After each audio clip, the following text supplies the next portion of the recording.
Olá, pessoal. Boa tarde a todos. Atrasamos 2 minutinhos aí. Deu um problema aqui na internet, não estava conseguindo conectar. Mas, graças a Deus, já está solucionado. Já estamos online, ao vivo, para essa live que eu tenho certeza que será maravilhosa. Vocês vão gostar. Nós teremos hoje como convidado Gustavo Neto. Já vou chamá-lo para participar aqui desse bate-papo, enquanto vocês estão chegando, entrando, me dando oi, Ró, oi, Gláucia, Júnior Lima, Robson Mota, muita gente entrando aí. Muito obrigada. Iniciar agradecendo a participação de vocês, agradecer pela oportunidade de que vocês me deixem entrar um pouquinho no dia de vocês para a gente discutir um tema que eu sou apaixonada. Quem me conhece sabe que eu sou apaixonada pela educação. E nesse momento nós estamos aqui para discutir um pouco sobre isso, apresentando novas experiências, novos olhares, novas vivências, né? Então vou iniciar agradecendo a todos pela participação, pela presença, Ana Castro, o pessoal do Rap Educa que está aqui também, Vicente, Rogério, toda a equipe do Rap Educa, Maria entrando aí, Maria Rodrigues. Agradecer a todos vocês pela confiança, por acreditarem, por estarem aqui agora, né? Esse projeto eu pensei nesse momento, inventei nesse momento mesmo que nós estamos vivendo de estar em casa e nos ocupando cada vez mais e tentando compartilhar sempre, ajudar as pessoas. Então eu, enquanto educadora, é o que eu tenho como propósito de vida, aprender cada dia mais para compartilhar com as pessoas que estiverem ao meu redor e aprender também com elas sempre, né? Então no ano passado eu tive a oportunidade de conhecer o Vale do Silício, fui numa imersão com educadores. Essa imersão foi promovida pela Silicon Valley Brasil. Em algum momento durante essa série nós estaremos falando sobre ela, né, sobre essa empresa que leva educadores aí para conhecer o Vale do Silício, para conhecermos a mentalidade daquele lugar, daquele polo de inovação e experienciarmos realmente aquilo que acontece lá e que muitas coisas realmente nós não temos acesso por aqui ainda. Então, aproveitando o que eu fiz, que eu tive essa experiência que foi incrível, eu quero compartilhar um pouquinho com vocês de tudo que eu consegui conquistar, né, e conhecer e viver naquele lugar.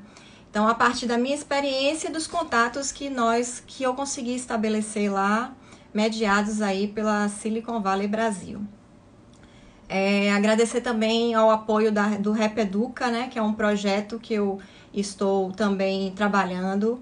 Sou assessora pedagógica do Rap Educa. Nós estamos desenvolvendo rotas de estudos personalizadas para os alunos da educação básica, referente às disciplinas de português e matemática, né, respeitando aí um pouco o perfil, o estilo de aprendizagem dos alunos, fazendo mapas para compreender esses estilos e traçando rotas, respeitando todas as dificuldades, todo o perfil realmente do aluno em relação às suas características para o aprendizado, né? Então, agradeço a oportunidade de estar participando desse projeto, em especial aí as pessoas de Vicente e Rogério que me convidaram para participar do Rap Educa, que estão também aí presentes, estarão transmitindo essa live pelo Rap Educa também. Agradecer o pessoal do Silicon Valley, na pessoa do professor Mota, que foi quem me incentivou, né? É uma figura que eu gosto muito, porque ele é um incentivador, ele é outro apaixonado pela educação. Então, agradecer ao professor Mota pela oportunidade de ter ido ao Vale do Silício. E tenho certeza que nós estaremos juntos em algum encontro aqui também. Já vocês receberão as próximas programações, né, das lives. Já antes de fecharmos essa live, eu vou falar da próxima, né, que será na próxima terça-feira, no mesmo horário. A gente está fazendo a live às 17 horas, porque eu entendo que tem muitos educadores que gostariam de assistir e que à noite estão em aula. Então, respeitando os meus colegas e querendo compartilhar também com eles, nós estamos sempre estaremos tentando estabelecer esse horário das 17 horas. Dentro do possível, será sempre às 17. Com poucas exceções, por exemplo, eu tenho um convidado da Plug and Play, que ele só pode a partir das 18, então provavelmente no dia que nós formos falar sobre investimentos em startups, a partir da experiência do Vale do Silício, nós teremos essa mudança de horário para as 18 horas. Mas se liguem no canal aí da professora Aline Rosário, que vocês vão ficar sabendo dos 10 episódios que nós teremos aí para falar sobre essa experiência do Vale do Silício.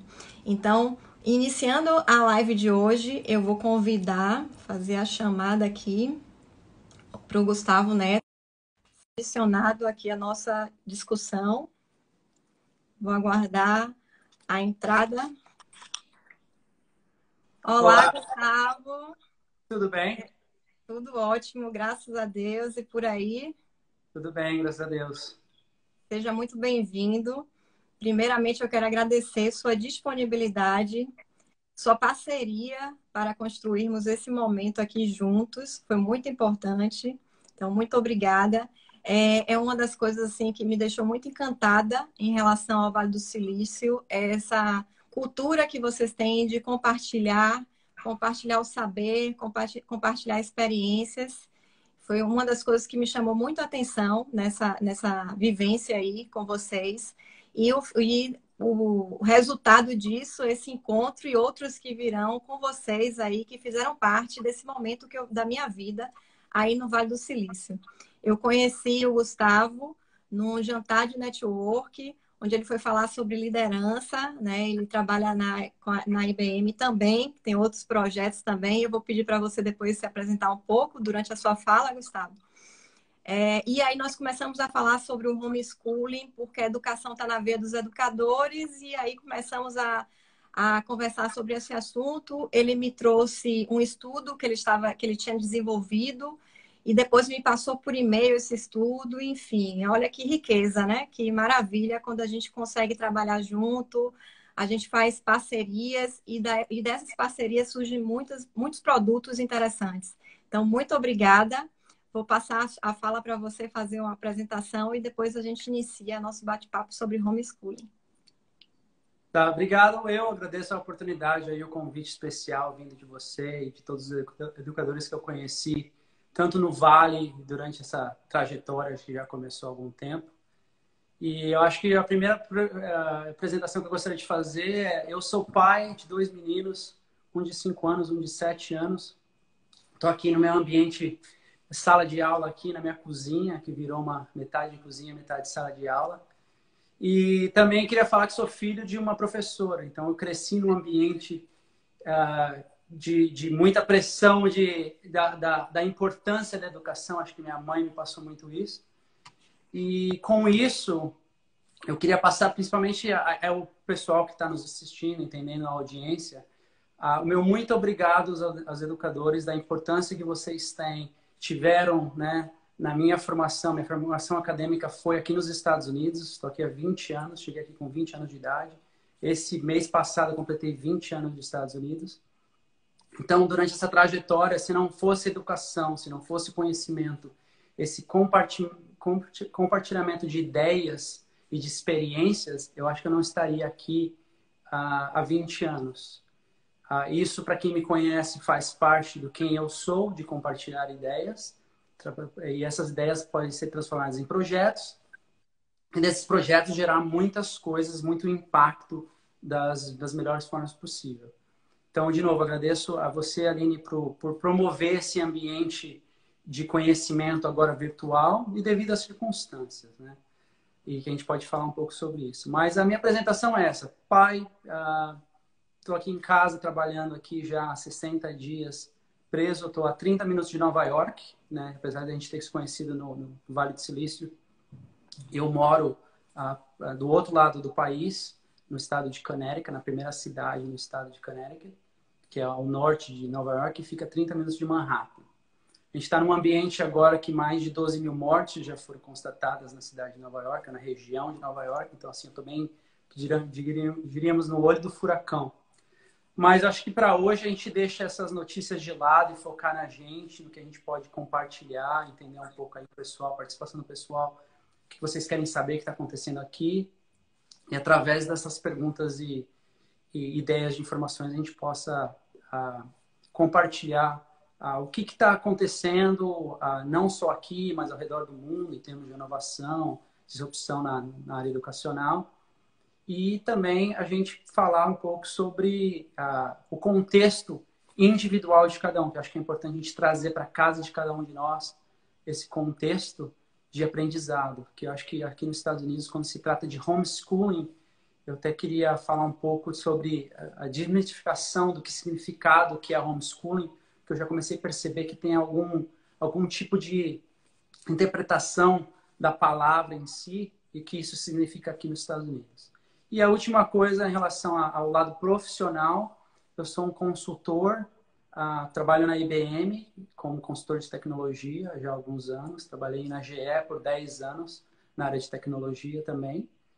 E no lado do Vale do Silício, eu sou um investidor das startups e faço parte também de um grupo de mentoria, através de uma incubadora que tem em São José, na Califórnia, onde a gente dá todo um aporte e uma ajuda para essas startups, para eles realmente elevarem a mensagem deles e os produtos deles para o mercado. Então, a gente dá esse aporte de experiência e não só a gente oferece experiência e conhecimento, quanto a gente obtém muito sobre o que eles estão fazendo e essa disrupção que eles estão criando no mundo da tecnologia. Então, mais ou menos essa é a minha apresentação aí.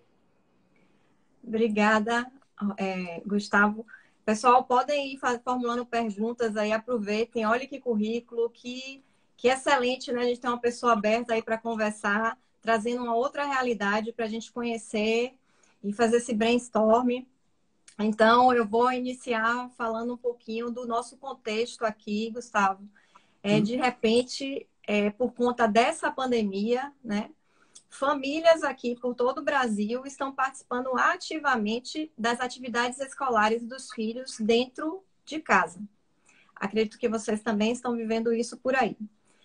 Mas, afinal, o que é homeschooling é o que nós precisamos discutir hoje, né? Vou trazer alguns pontos. Primeiro ponto é que o homeschooling não é educação à distância, né? Homeschooling não é EAD. Na EAD, há currículo, há componentes curriculares, como no modelo tradicional da escola. O homeschooling foge um pouco disso, né? Os Estados Unidos é o país no mundo com mais adeptos ao homeschooling, né? Ou seja, a educação domiciliar. Então, sabemos que por aí é legalizado e que cada estado também aplica a sua própria regra. Por isso, eu quero te pedir para você comentar, falar um pouco sobre a experiência dos Estados Unidos com o homeschooling. Tá. Então, vamos começar com a definição da palavra homeschooling.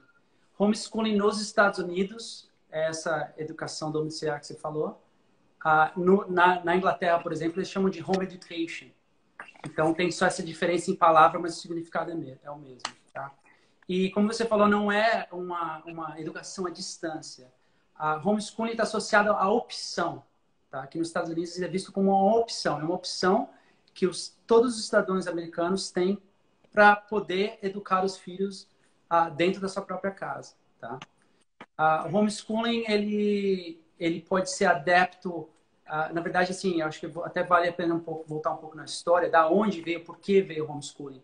Acho que os seres humanos, desde que a gente se entende como gente, quando criaram-se grupos, né, de filósofos no mundo e criaram-se padrões de conhecimento, sempre teve aqueles, e graças a tudo isso, que questionaram a forma que as coisas são feitas. Aí que parte a inovação, né? Se você questionar algo que tem padronizado.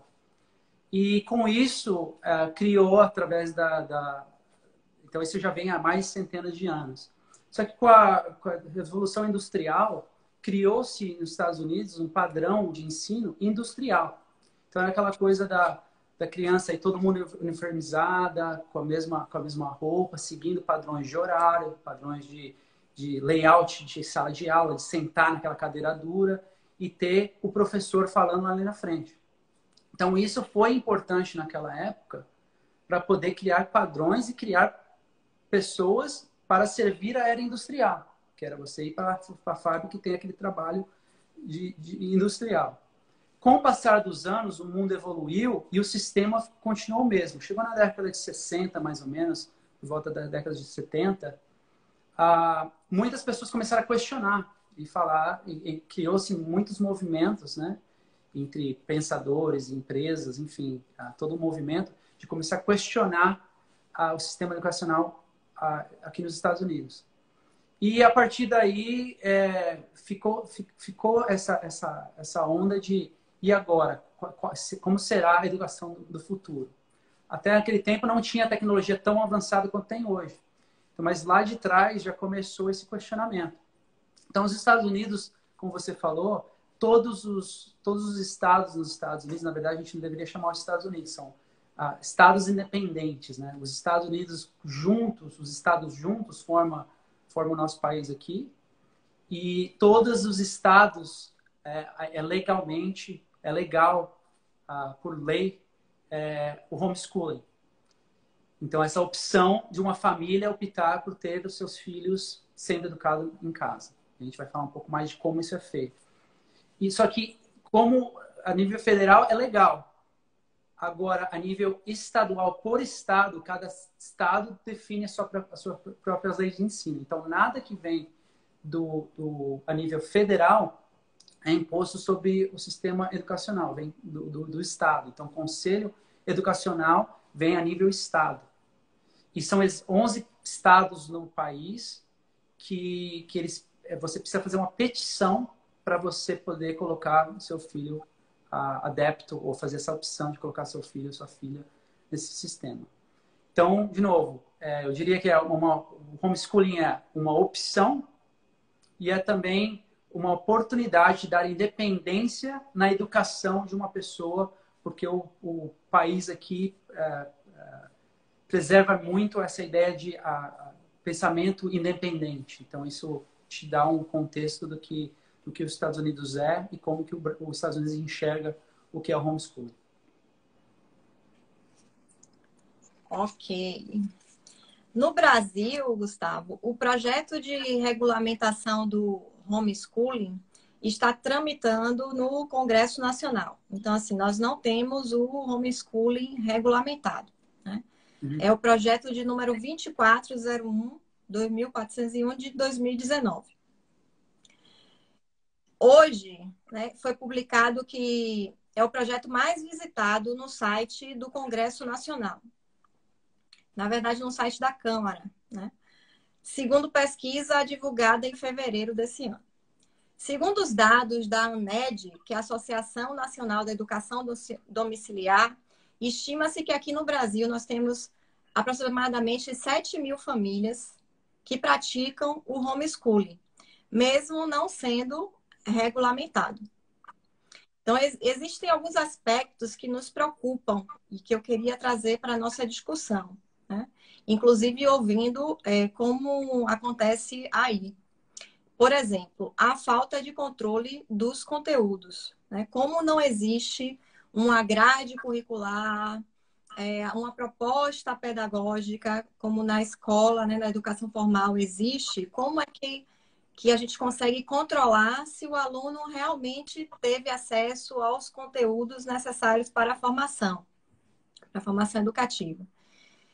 Então, tem essa questão do controle dos conteúdos e tem também uma outra questão preocupante, que é a convivência com o diferente, né? Estar com pessoas, conviver com opiniões diferentes, com pessoas diferentes, com convicções diferentes e aprender e desenvolver essas habilidades de trabalhar em equipe, enfim, de se relacionar com as pessoas. Então, essa é uma outra preocupação em relação ao homeschooling.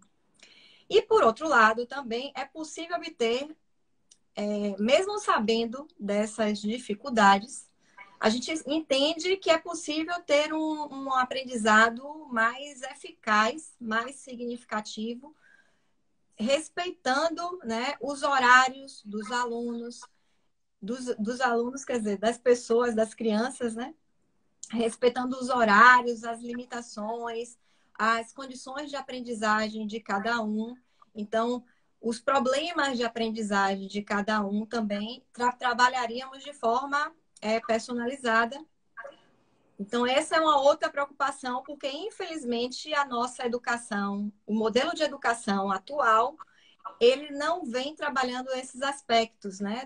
De que as pessoas são diferentes, que aprendem de formas diferentes e que a gente precisa se preocupar também com a felicidade das nossas crianças, né? Com a forma de viver, respeitar culturas, enfim.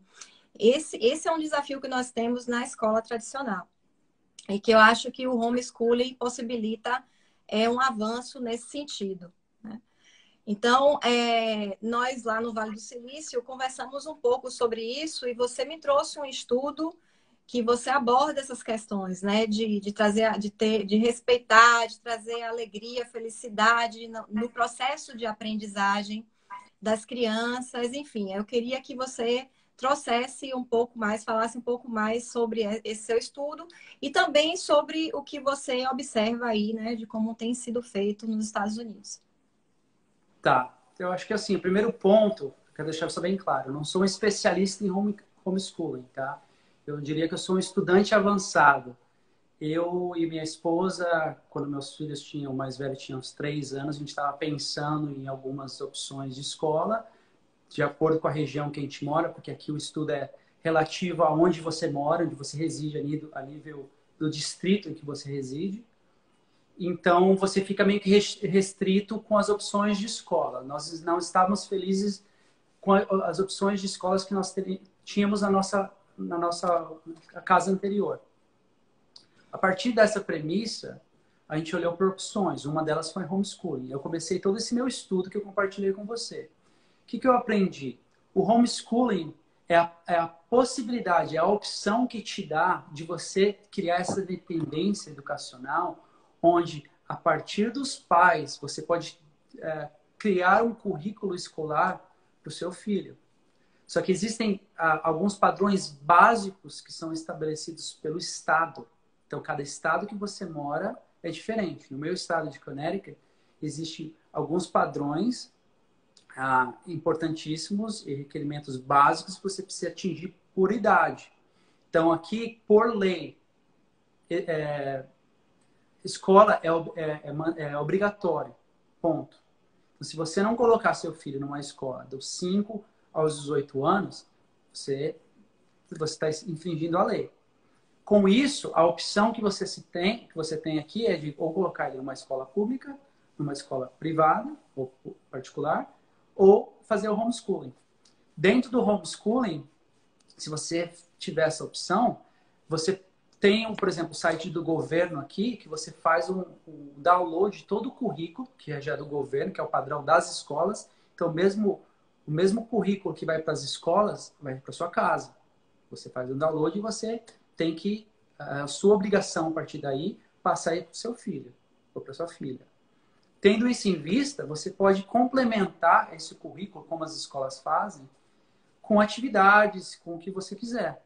Então, o que eu te mostrei foi um desenho que eu comecei a fazer de um currículo que eu achei ideal para os meus filhos. Compartilhei com pessoas similares a mim. Existem comunidades de pessoas aqui, de grupo de pessoas que estão questionando o ensino público. Então, como que a gente poderia criar um currículo que se integraria ao padrão do Estado e complementaria com coisas como criatividade, inovação, não deixar as coisas tão pragmáticas como a escola pública faz hoje. Eu não quero entrar em questão ou até criticar a escola pública, porque eu acabei tendo a opção de mudar de distrito e entrar numa escola que é excelente, onde a gente tem aula de música, através do método Suzuki, para meus filhos de 5 e 7 anos. Eles têm aula de arte, eles têm aula de tecnologia, a escola fornece um iPad para eles. Então, eles têm uma ótima mistura entre tecnologia e artes, né? Que a gente achou legal. Então, a gente também partiu da premissa que a escola está ali para dar o que eles chamam de ensino fundamental. O ensino complementar de atividades é responsabilidade nossa de pais. Como as pessoas adeptas ao homeschooling, que eu tenho percebido e conversado, elas fazem o que tem que fazer, se criando uma grade delas, né, respeitando o aprendizado da criança, cria-se um cronograma para passar esse ensino fundamental e eles complementam com atividades. Então, não associe, eu queria deixar bem claro para todo mundo, muita gente associa homeschooling que é aquela criança que vai ficar em casa sozinha, sem ter contato com ninguém. Não, você faz o básico, eles fazem muitas atividades, eles jogam futebol, eles jogam beisebol, eles fazem natação. Então, eles têm atividades complementares, uma vida social totalmente normal. Então, assim, acho que desmistificar essa ideia de homeschooling é a criança que só fica em casa sozinha é uma quebra de paradigma aí que acho que muita gente tem. Eu não sei se é o caso dos espectadores aqui. Na verdade, eu queria até já perguntar fazer a minha primeira pergunta para vocês.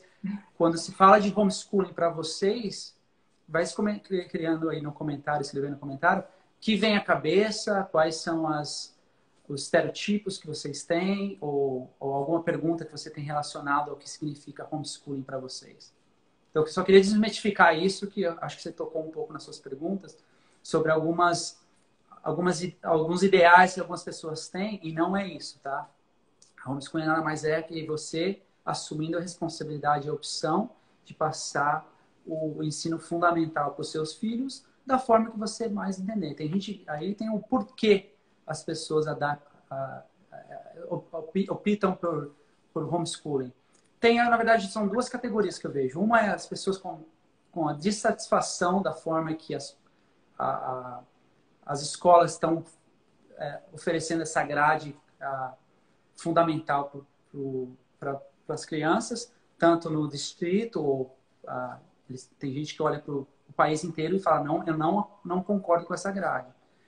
Tem também a segunda categoria, então assim, dentro dessa parte de não concordar, eu até escrevi aqui, tem gente que tem uma dissatisfação com o ambiente, com a qualidade de ensino, com o currículo em si, muitas vezes a nível racismo ou bullying, né? Então, essa dissatisfação com o que está acontecendo na escola onde eles residem. E a segunda categoria, que é muito falado aqui também, é a nível religioso, né? Tem gente que alguns estados, no nosso, por exemplo, ele é obrigatório algumas vacinas. Então, existem algumas religiões que não concordam com isso. Então, eles falam, não vou optar por esse estado, né? Mas eles têm que morar no estado. Então, a minha opção é fazer homeschooling dentro das minhas próprias condições e das minhas próprias crenças, que é uma outra motivação as pessoas aqui optarem por homeschooling. E existem muitas outras, mas eu deixo isso mais em aberto, mas acho que essas duas categorias é o porquê, porquê do homeschooling, porque a opção homeschooling para muitas pessoas aqui. Perfeito, ótimo, excelentes esclarecimentos. Realmente precisamos desmistificar. Você tem dificuldade em falar algumas palavras em português? Tenho sim. Eu também tenho. Tenho sim. Mas não quero perder. Eu amo o Brasil, eu amo o português, eu não quero perder isso. Mas sim, umas palavras que a gente se atrapalha mesmo. Então, aproveitando, né, tem algumas pessoas interagindo e eu vou voltar algumas perguntas aqui, que eu acho que algumas você terminou respondendo, não sei se você estava vendo aí, mas a sua fala já contemplou, né, que foi a primeira falando sobre quando surgiu aí o homeschooling do Anderson. E aí teve o Edinaldo também, que falou sobre essa questão do formato das escolas, né, que, na verdade, essa forma de aprender mais independente já deveria estar existindo, enfim. E esse novo formato de presente, que é o futuro, ele colocou no formato das escolas do presente e futuro, para a gente abordar um pouco sobre isso. Depois teve aqui uma outra. Vocês têm o ensino a partir de qual idade aí nos Estados Unidos? A Patrícia está perguntando.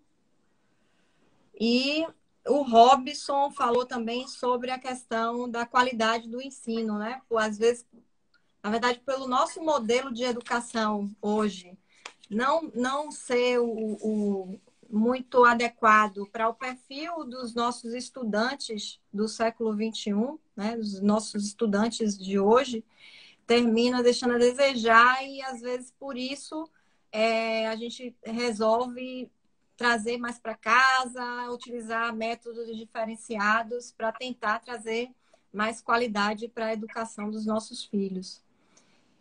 E acho que a Ana Castro falou em relação à internet, mas aqui, graças a Deus, está tudo tranquilo, né? Eu acho que não caiu aí, tá? Graças a Deus está funcionando bem. Deve ser algum probleminha lá. O João, o professor João Simplício, muita gente boa aqui na nossa live. Raquel, que coordena cursos EAD lá no interior da Bahia. A ideia remete mesmo ao ensino realizado fora do processo tradicional que conhecemos. Foi um comentário, né? Vitor, Teca, muita gente presente. Muito obrigada, o pessoal do Rap Educa aqui também. Enfim, acho que algumas questões nós já respondemos. E o Gustavo lançou o questionamento aí sobre como vocês entendem, né, o homeschooling. Quem puder estar interagindo, falando alguma coisa aí para a gente discutir, podem continuar. Em relação a essas perguntas, Gustavo, você quer trazer alguma contribuição? Eu gostaria de contextualizar de novo a nível que o sistema educacional, né? Eu acho que isso é universal para todos os países do mundo.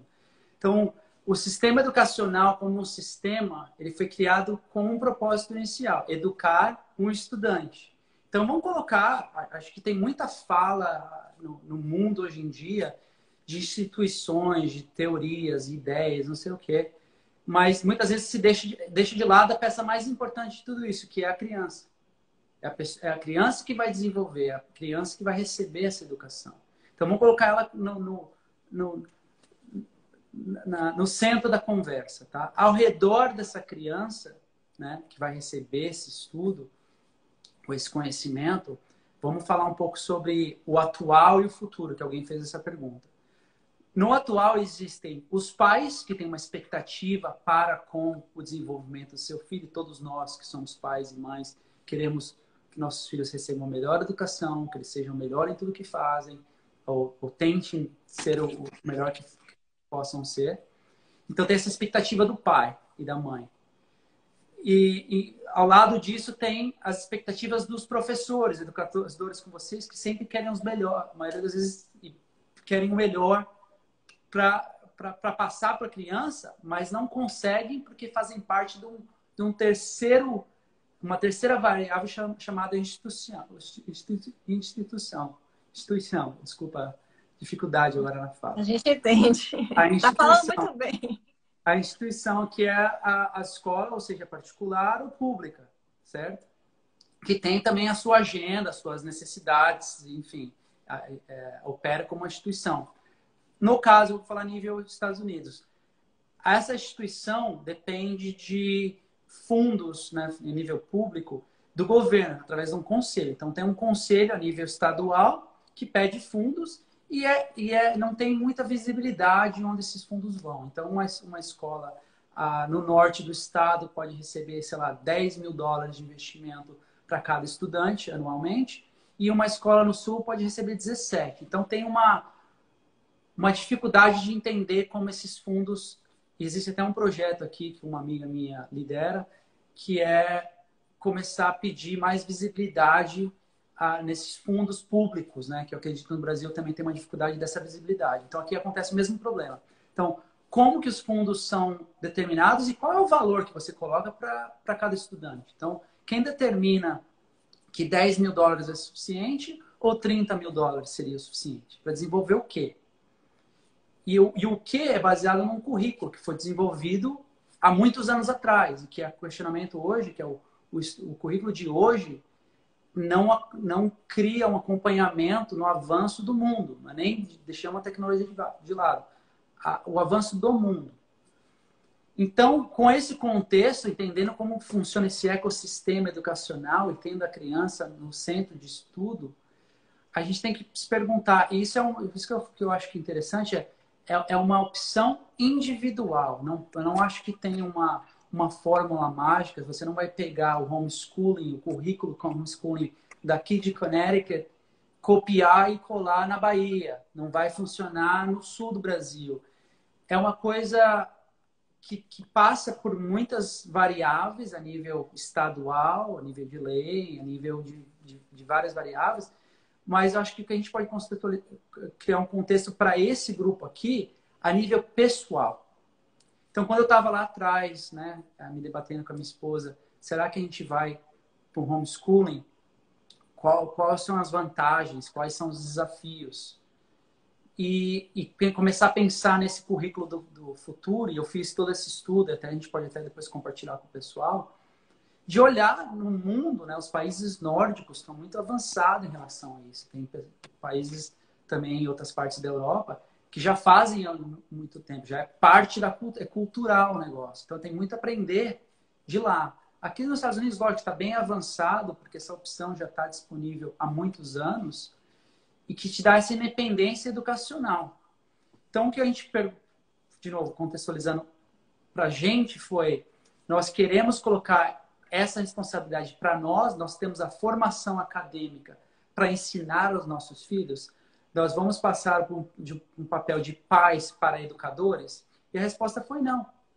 Então, na época, a gente tomou a decisão de falar, não, então vamos mudar de distrito, onde nós temos uma confiança maior na educação daquela cidade e complementar o estudo. Então, foi realmente ir a fundo e entender o que estava sendo passado ao contexto do meu filho, dos meus filhos.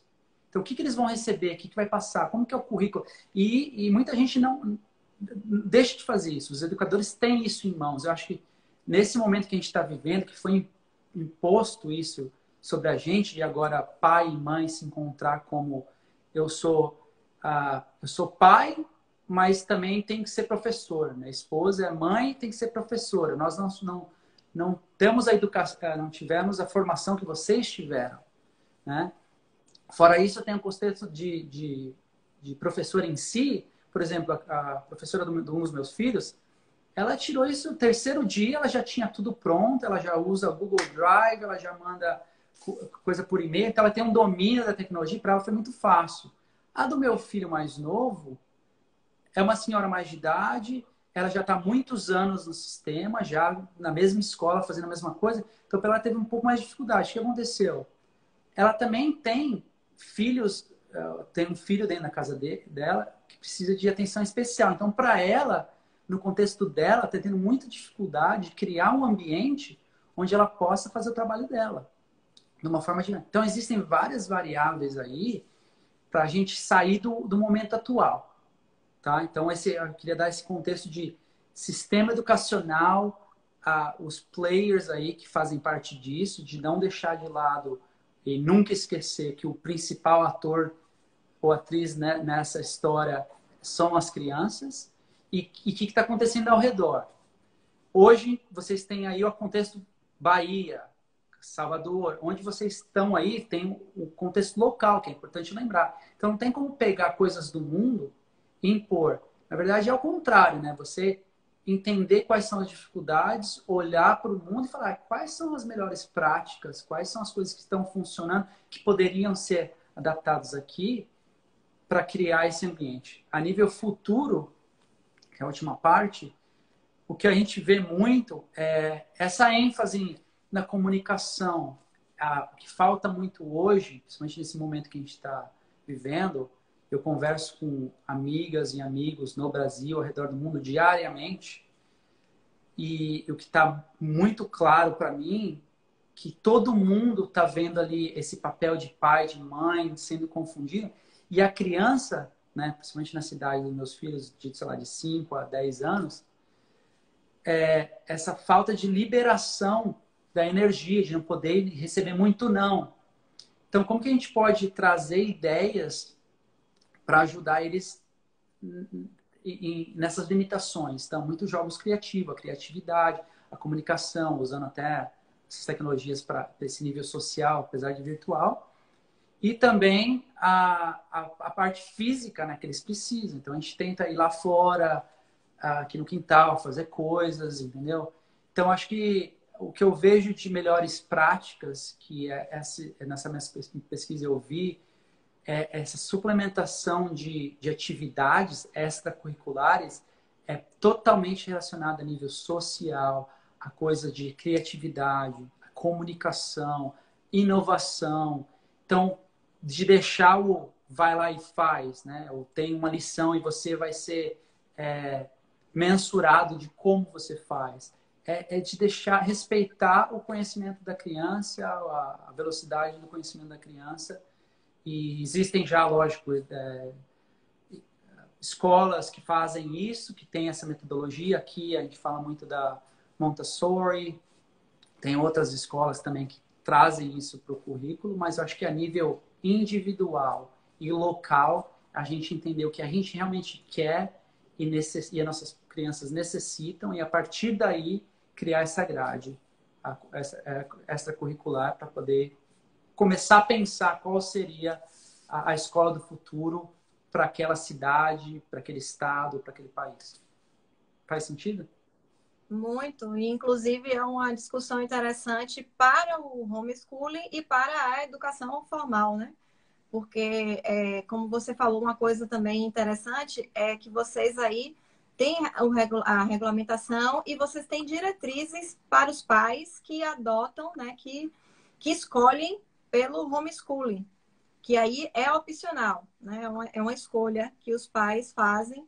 E aí cada um faz sua análise, né? Como você mostrou para a gente aqui muito claramente a sua análise com a sua esposa em relação aos seus filhos. Cada família faz essa análise para optar pelo homeschooling ou não. Mas, ao meu ver, no meu entendimento, através da sua fala, vocês também têm algumas limitações assim, dificuldades com a educação formal, né? E nesse sentido de respeitar cada criança, o limite de cada um, a forma de aprender de cada uma e das famílias também, né? Dos pais também. E aqui no Brasil, com esse momento, né, de isolamento social que nós estamos vivendo, esse momento ele oportunizou essa experimentação do ensino domiciliar. Até então, nós não havíamos passado por esse momento.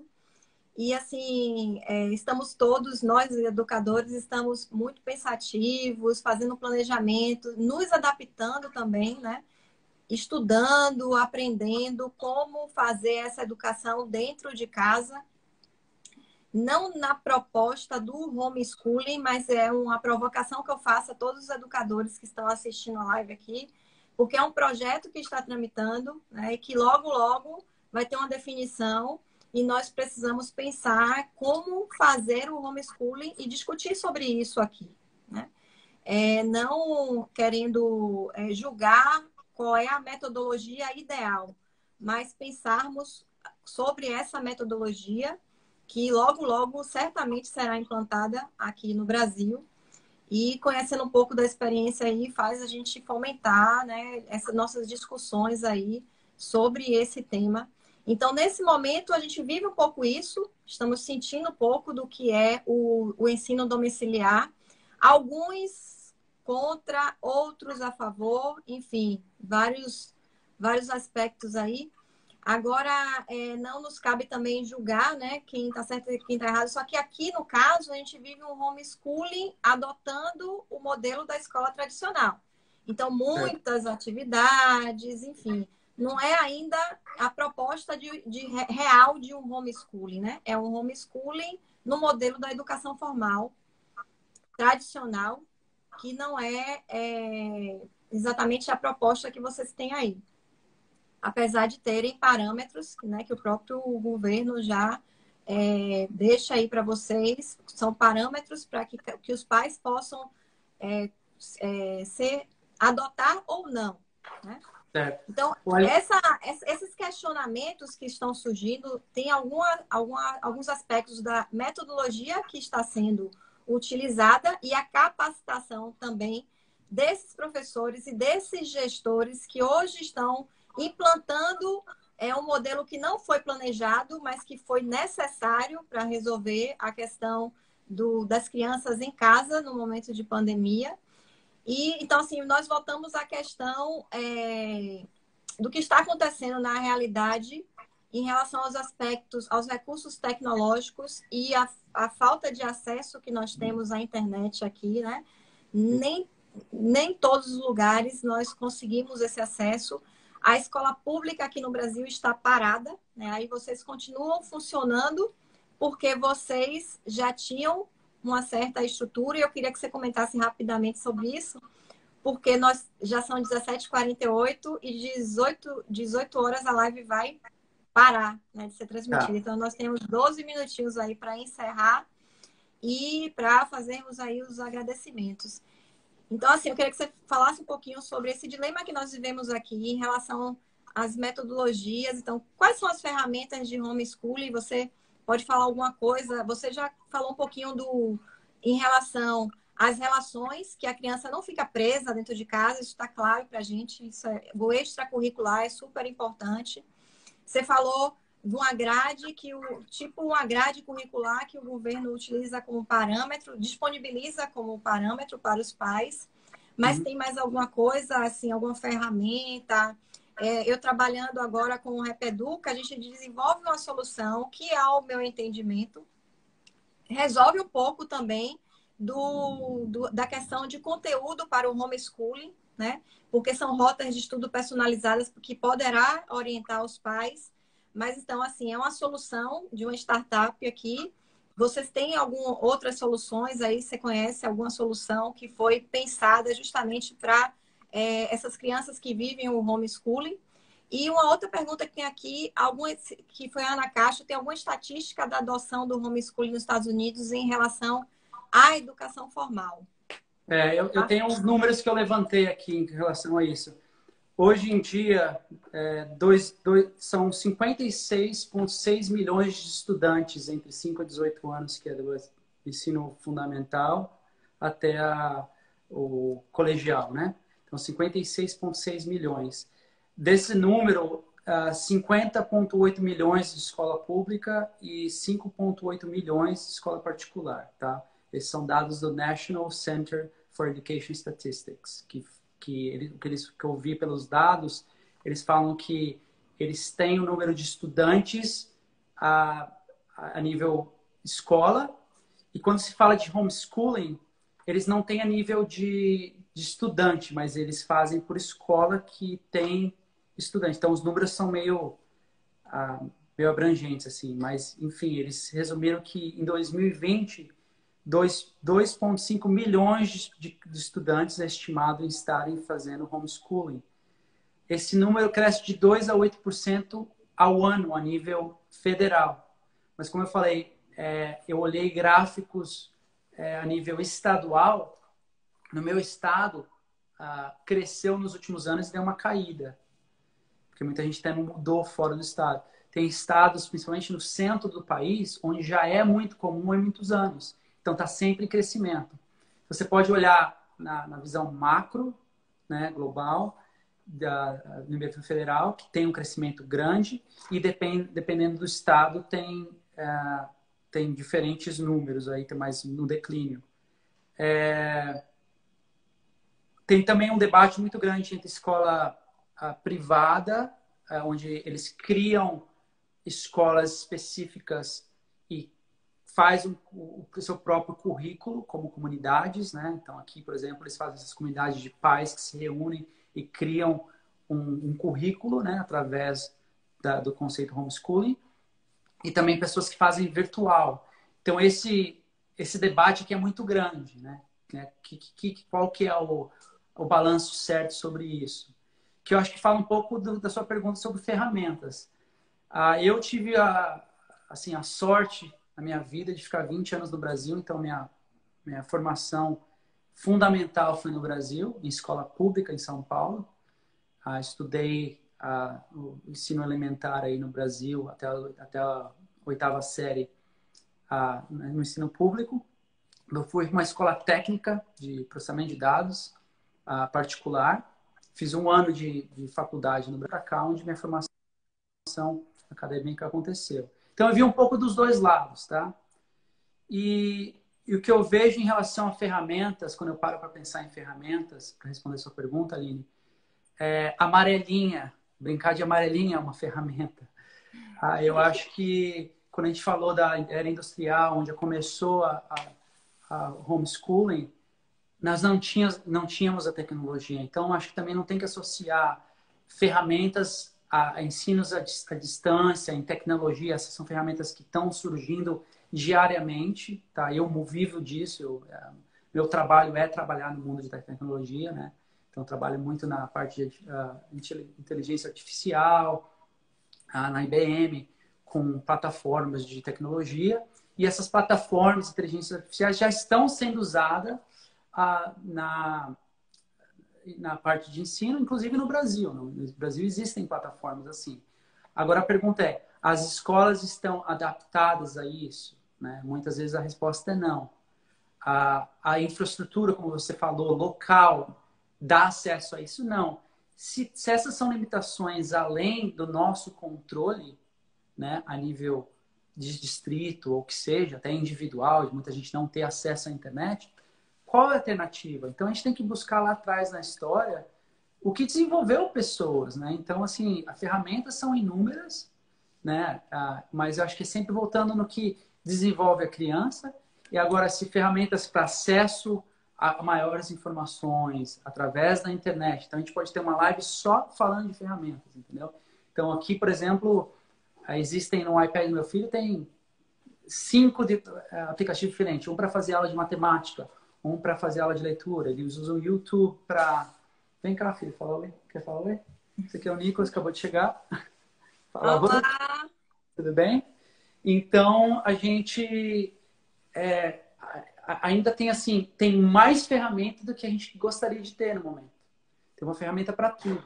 Então, fica até um pouco complexo. Eu falei, minha esposa está até conversando muito comigo hoje, antes da gente começar essa live, de falar... eu falei para ela, quais são as maiores dificuldades que você vê? Porque ela realmente está tomando a frente de tudo isso.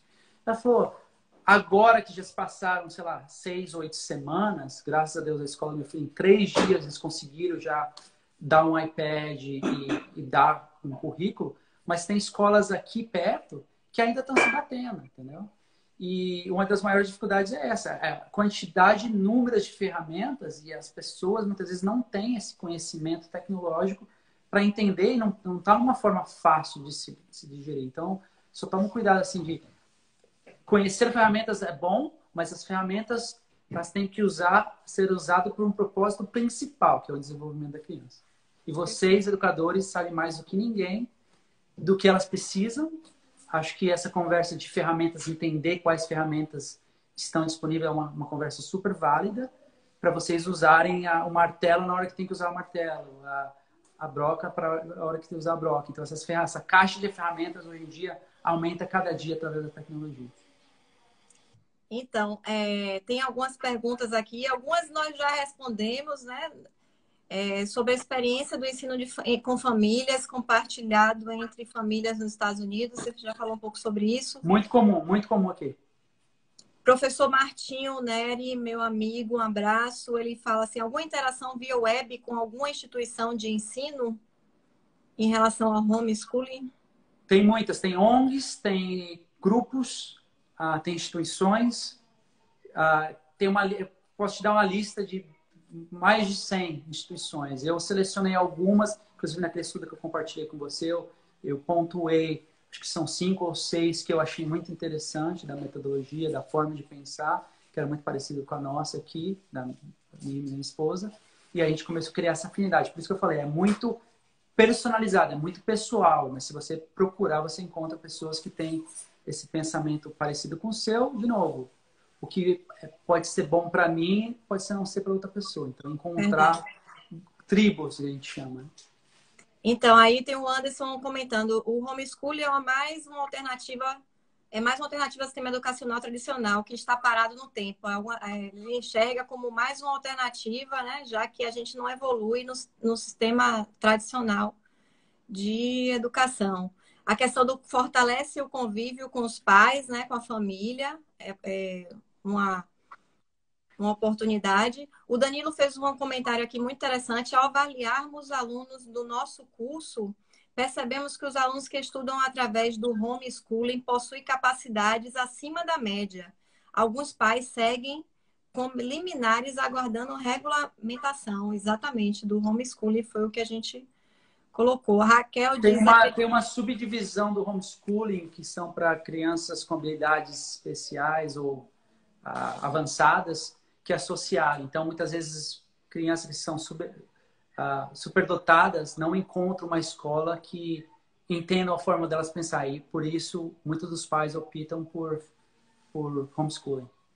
Tem uma comunidade muito grande sobre isso também. A Raquel fala que se faz necessário uma reformulação das leis que regulamentam a educação básica em nosso país. Sim, Raquel, concordo com você, não só da educação básica, né? Mas da educação superior também. Abraão faz o comentário aqui exato, Anderson, o combate é lamentável. Largar o filho na escola em tempo integral das 7 e receber às 17. É dureza, né, para os pais. Acredito, a Patrícia fala, acredito que o modelo de avaliação do aprendizado está além de notas, concordo também, está muito além de notas, né? Então, inclusive respeitando essas características que nós falamos aqui. O ensino doméstico é uma alternativa, mas conhecendo a realidade em nosso país, sabemos que há muitas desigualdades e viola o princípio da isonomia. É o comentário de Aline.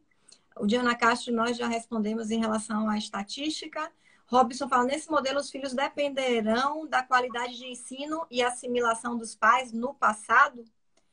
Abraão fala, brincar de circo, imitação de sons, dando exemplo, né, de outras ferramentas aí. Imitação de sons de animais, dentre outras, estimulam as inteligências. Perfeito. Ana Castro parabenizando pela iniciativa, show de bola. E já estamos finalizando. Desculpem, foi rápido, passou muito rápido. E a live realmente ela corta, então nem adianta a gente querer aqui prolongar. Eu quero finalizar agradecendo o Gustavo, né, pela participação, agradecendo a todos aí pela nossa audiência. Muito obrigada. A live vai ficar gravada aí nos stories por mais 24 horas para quem não pôde assistir agora. E, Gustavo, para fechar, qual é a sua palavra aí para a gente, para nós educadores aqui do Brasil, pais, enfim, faz uma mensagem final e muito obrigada pela sua participação. Obrigado, Emma. A mensagem é muito simples. Obrigado por tudo que vocês fazem, nós precisamos de vocês e nesse momento de transformação, tanto pessoal quanto de mundo, o conhecimento de vocês vale muito. Muito obrigado. Obrigada, gente. Obrigada pela audiência. Forte abraço. E na próxima semana, na próxima terça-feira, vamos falar sobre educação, tecnologias e Long Life Learning, que é a formação continuada que vocês têm aí nos Estados Unidos. E aí vamos ouvir um pouco sobre a experiência e falar sobre esse tema na próxima semana. As séries serão semanais, né? Os episódios serão semanais sobre essa série aí da experiência do Vale do Silício, através de pessoas que viveram, né, ou vivem como o Gustavo vive lá e dividiu aí hoje um pouco da sua experiência com a gente.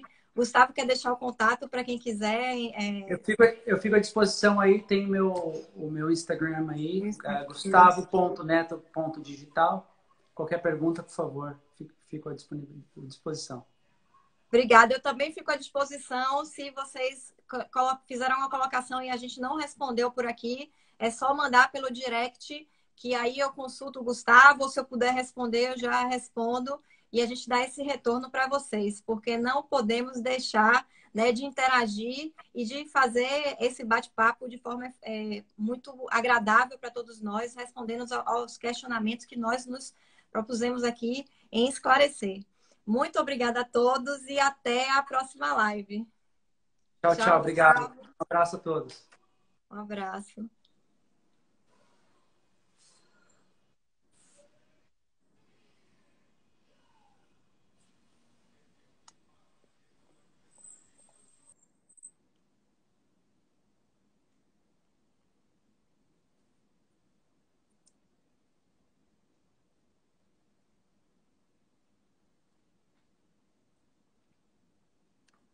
Obrigada aí pelas palmas, pelos parabéns. Muito obrigada a todos. Eu estou esperando ele encerrar para eu salvar e não perder essa live por nada.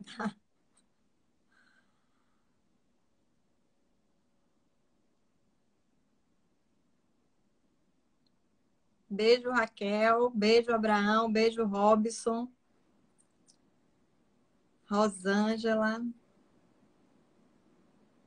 Binha Cabral.